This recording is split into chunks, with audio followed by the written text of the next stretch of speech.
saída esta primeira manda clasificatoria a clase 1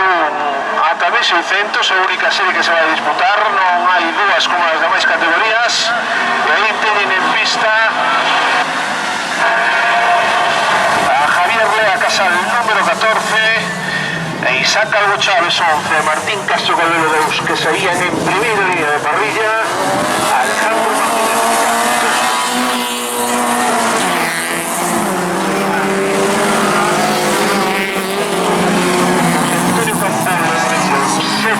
Manuel Felipe Añón, 15,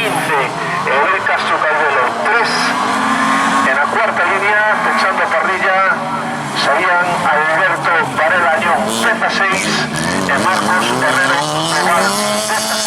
36 minutos, encaminándose a ese primer paso por la línea de meta.